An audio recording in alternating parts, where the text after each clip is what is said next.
Hello guys! Hello! This is for Capricorn. Welcome dito sa aking channel, Kapalaran 888 Capricorn. Alamin natin kung anong messages, vibration, gabay energy para sa inyong lahat.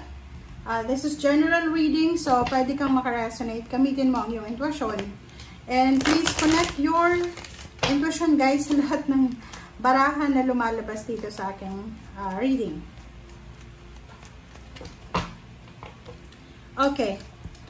Okay, Capricorn, there's a message. There's a surprise message. Maybe you're waiting for this message, okay? Financially or emotionally, maybe you're suffering. Like heartbreak, nag-break kayo ng karelasyon mo, maraming nawala sa'yo. There's a losses. There's a pain and heartaches dito. Sadness, sufferings. But the problem is, parang hindi ka maka-move on. Parang hindi ka maka-move on and you're trying to go back sa nakaraan. Sinasabi ng bara sa'yo na there's a message here na posibleng, like for example, yung problema mo sa relationship, kakabreak mo pa lang kakaiwalay mo pa lang sa asawa mo or kakabreak mo pa lang sa boyfriend or girlfriend and hindi ka maka-move on.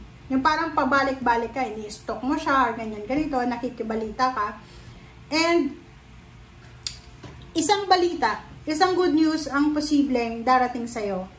And this good news ay posibleng makakatulong sa'yo para ma-divert mo yung iyong attention from heartaches na to and papunta siya sa good news or sa prosperity na bundas. Parang ganun. Okay.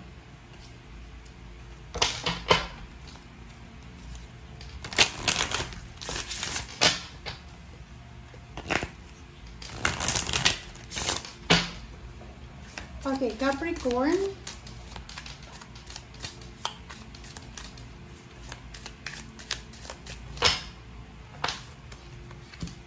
Bountiful Harvest.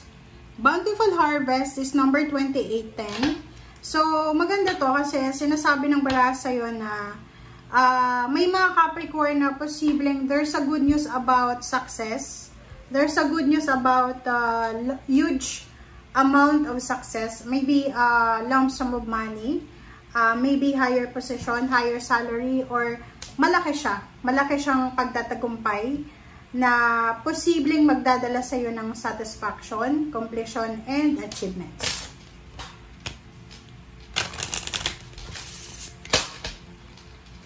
Okay. Capricorn.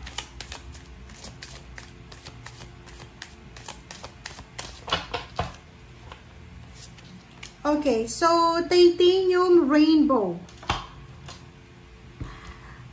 Sinasabi ng bara sa'yo dito na marami kang pinagdaanan and marami ka pa rin pagdadaanan sa buhay. Buhay emosyonal, buhay financial. So you need to be very careful sa approach mo sa buhay. Okay? Maging parang sinasabi ng bara, huwag masyadong emosyonal. Maging matalino ka sa approach mo sa buhay.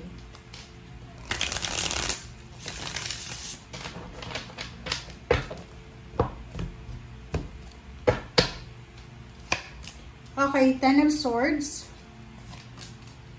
Three of Pentacles, the Lovers, and then the Chariot. So, dito sa 4 cards na yan, there's a satisfaction here. So, nakikita ko yung partnership and collaboration. Maybe this message is all about partnership and collaboration. Maybe this message is an offer of or proposal, wedding proposal, or proposal siya ng partnership or collaboration. It's either business or it's either relationship.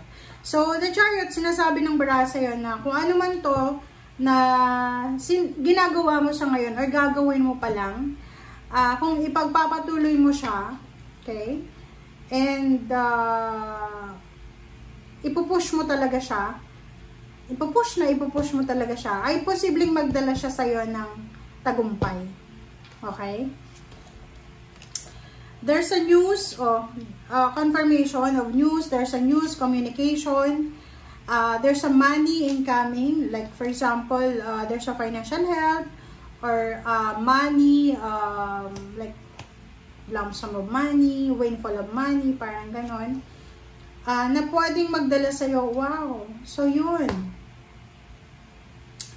Sinasabi ng baraha sa'yo dito, this is double confirmation, na kung ano man talaga ang ginagawa mo sa ngayon, ano man to na pinagkakaabalahan mo sa ngayon, ano man tong like trabaho, business, or relationship na binibigay mo yung 101% na effort mo and energy. Sinasabi ng Six of Wands na ito yung magdadala talaga sa'yo ng victory and success. Emotionally, ibibigay nito yung emotional balance and satisfaction na pinagpe-pray mo. Five of Cups, yung mga worries and fears mo, yung mga multo mo sa buhay, ay posibleng mawala yan because of this one. Queen of Wands, and then financially then and emotionally, you will be free. Diba? So, take a risk daw. So, kung may mga offer, like yun nga, na alam mo na hindi para sa'yo, pero siguradong kaya mo naman, risky, so, bakit hindi mo subukan? Diba? The Hermit, and the Devil. So, mag-iingat tayo. This is your energy, Capricorn. So, ang sinasabi ng baraha dito na yung magiging devil mo, magiging temptation mo sa buhay, ay ikaw mismo.